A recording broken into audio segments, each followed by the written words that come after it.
Hello friends, welcome back to my channel. So this is Pramod and this is another CompShare Security Plus practice test series. This part is also very helpful to pass the CompShare Security Plus exam. So let's go to the questions, and this is the question. A technician is opening ports on a firewall for a new system being deployed and supported by a SaaS provider. So which of the following is a risk in the new system? Option A, default credentials. Option B, non-segmented network. Option C, supply chain vendor. Option D, vulnerable software. And the correct answer for this question is option D, vulnerable software. So let's check the explanation. The most critical risk associated with opening firewall ports for a new system supported by a SaaS provider is vulnerable software. Opening ports on a firewall exposes the system to external networks. If the software running on the system has vulnerabilities, attackers can exploit them through the open ports to gain unauthorized access. This is a significant security concern, especially when considering that the system is being supported by a SaaS provider. The software might have known vulnerabilities that haven't been patched or unknown one that the SaaS provider hasn't identified. So that's why the correct answer for this question is option D, vulnerable software. So let's move to the next question. Next question is, a systems administrator is working on a solution with the following requirements: provide a secure zone, enforce a company-wide access control policy, reduce the scope of threats. Which of the following is the system administrator setting up? Option A, zero trust. Option B, AAA. Option C, non-repudiation. Option D, CIA. And the correct answer for this question is option A, zero trust. So let's check the explanation. So zero trust is a security model that aligns with the given requirements because it emphasizes verifying access for every user and device, regardless of their location within the network, effectively reducing the scope of threats and enforcing strict access controls. So that's why the correct answer for this question is option A, zero trust. So let's move to the next question. Next question is, which of the following involves an attempt to take advantage of database misconfigurations? Option A, buffer overflow. Option B, SQL injection. Option C, VM escape. Option D, memory injection. And the correct answer for this question is option B, SQL injection. So let's check the explanation. So SQL injection is an attack that takes advantage of database misconfigurations by allowing attackers to inject malicious SQL commands into a database through user input, essentially manipulating the database. So that's why the correct answer for this question is option B, SQL injection. So let's move to the next question.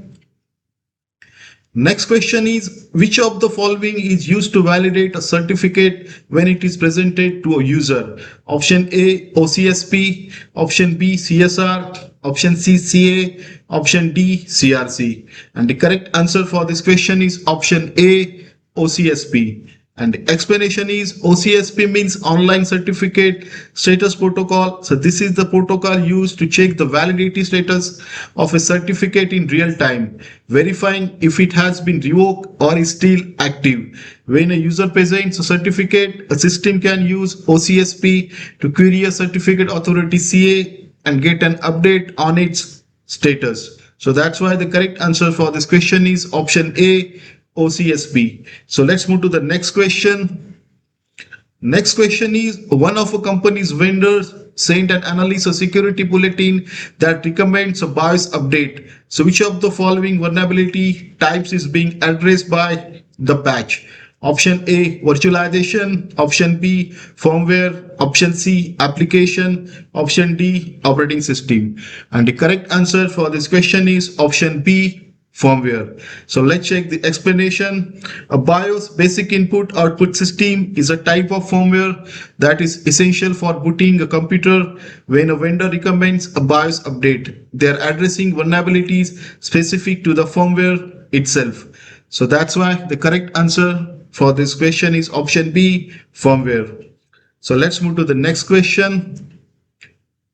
Next question is, which of the following is used to quantitatively measures the criticality of a vulnerability? Option A, CVE, option B, CVSS, option C, CIA, option D, CRT.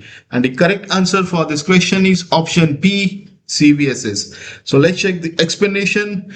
CVSS means Common Vulnerability Scoring System, is a standardized framework used to quantitatively measures the criticality of vulnerability by assigning it a numerical score based on its potential impact and exploitability. That's why the correct answer for this question is option B, CVSS. So let's move to the next question. Next question is, which of the following actions could a security engineer take to ensure workstations and servers are properly monitored for unauthorized changes and software? Option A, configure all system to lock scheduled tasks. Option B, collect and monitor all traffic existing in the network. Option C, block traffic based on known malicious signatures. Option D, install endpoint management software on all systems. And the correct answer for this question is option D, install endpoint management software on all system. So let's check the explanation. The best action a security engineer can take to ensure workstations and servers are monitored for unauthorized changes and software is to install endpoint management software on all systems. So endpoint management software provides a comprehensive set of tools for managing and monitoring devices, including detecting unauthorized software installations, tracking system changes, and enforcing security policies, making it the most effective option for comprehensive system monitoring. So that's why the correct answer for this question is option D, install endpoint management software on all systems. So let's move to the next question. Next question is, an organization is leveraging a VPN between its headquarters and a branch location. So which of the following is a VPN protecting? Option A, data in use. Option B, data in transit. Option C, geographic restrictions. Option D, data sovereignty. And the correct answer for this question is option B, data in transit. So let's check the explanation. A VPN protects data in transit between the organization's headquarters and branch location. So data in transit, this refers to data that is being transmitted over a network, like when information is sent from a computer to the internet or between two servers. A VPN primarily focuses on securing the data while it's traveling by encrypting it and creating a secure tunnel. So that's why the correct answer for this question is option B, data in transit. So let's move to the next question. Next question is, after reviewing the following vulnerability scanning report, a security analyst performs the following test.